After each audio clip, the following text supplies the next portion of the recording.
So yeah, that was that fight, and then that was a co-main. Then we get to the main event where this was a replacement fight because it was supposed to be originally Glover Teixeira and Yuri Prohakvich.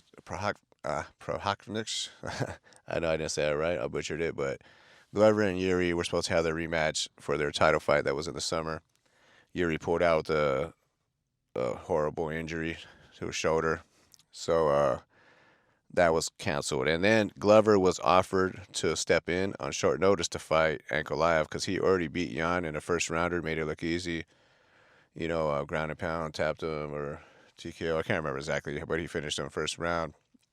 So Glover was like, yeah, if it was for Jan, he could definitely fight him. He fought him before, he trained for him, but he would need more time for Ankalaev, who is a totally different Dagestani style wrestler and who's actually pretty fast for a heavyweight as far as his striking style. But so the UFC wasn't down for that, and he just wanted to fight. This is the irony in this because he wanted to fight in next month, basically. I think it is, or yeah, I believe in January at the Brazil card, UFC 183, and he was turned down for that. So they went ahead with this fight, Jan and and Ankalaev. That's kind of the reason I wasn't so excited about this fight, or this card, I should say, this pay per view. Kind of felt more like a fight night. As far as like the undercard, everyone came and performed. I mean, there were some awesome fights. Like I'll get back to that in a little bit. Like Ilya Topuria, Bryce Mitchell. I was really excited for that fight. And that fight, it really just didn't disappoint as far as Ilya Topuria. It just shows how great, and how much potential he has. But like I said, I'll get into that later. Back to the main event, Jan. I mean, he came out. They both came out in the first round. A little filling out process. Jan started early with the leg kicks, kind of throwing inside leg kicks, even shin to shin. That's what they kept mentioning that over and over again. Like he just didn't care what damage he was doing to his own leg by throwing those, but he was throwing them out there, and Ankalaev wasn't really checking him. He was just eating them. He's a wrestler, so it's a little top, front heavy, a little heavy on the lead leg, but he's pretty quick. He was throwing some nice teeps, and I think with this fight, it went the distance. Obviously, it was a controversial decision. We all know, but that first round is to me the most telling round of that fight because that was a close fight. I mean, a close round. Could have went either way. Jan had his moments with the striking. Not a whole lot happened. Nothing devastating. Ankalaev was throwing a lot of teeps to the body, front kicks, showing some speed over and over, just digging his toes right into that body.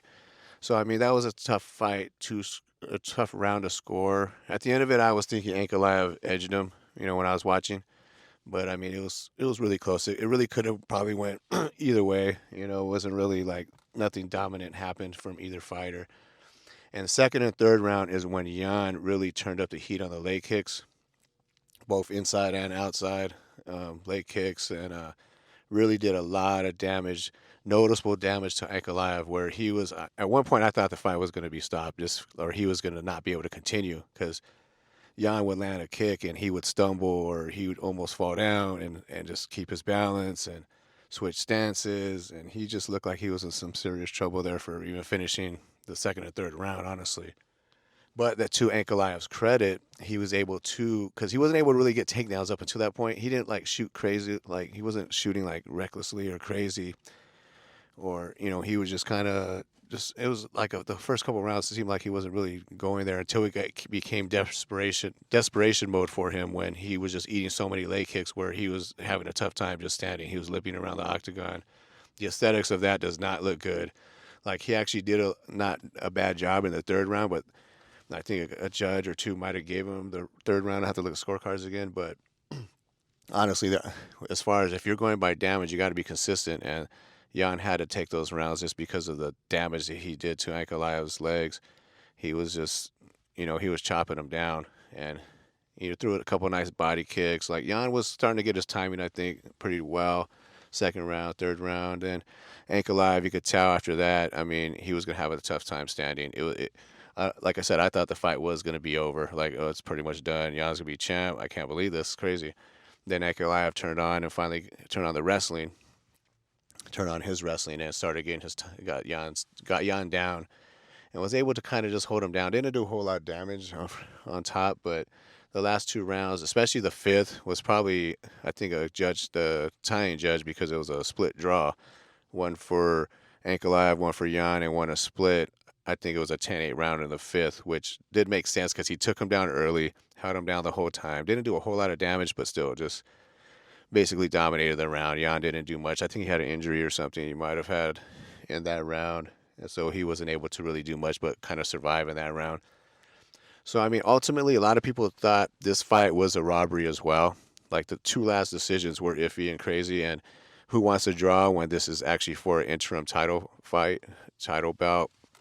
And that's kind of what happened here. So we have a draw. We still don't have a champ for the light heavyweight division. So Dana in the post fight, I'll get back to the decision in a minute, but Dana in the post fight announces, because he's just pissed off. He was bored with the fight after the third round. It was pretty good, decent action up until the third, and then after that, fourth and fifth, it was Ankalaev just basically controlling him on the ground. Kind of made it a more boring fight tactically, but he had to do what he had to do because his legs were compromised. So he had to do what he had to do to win the fight. That's what he thought he had to do, and it was very close. I mean, I can't say robbery. I think a lot of people are just throwing that word around like every close fight now, but I feel like it wasn't a robbery. Like I could see a draw happening. It kind of depends on that first round.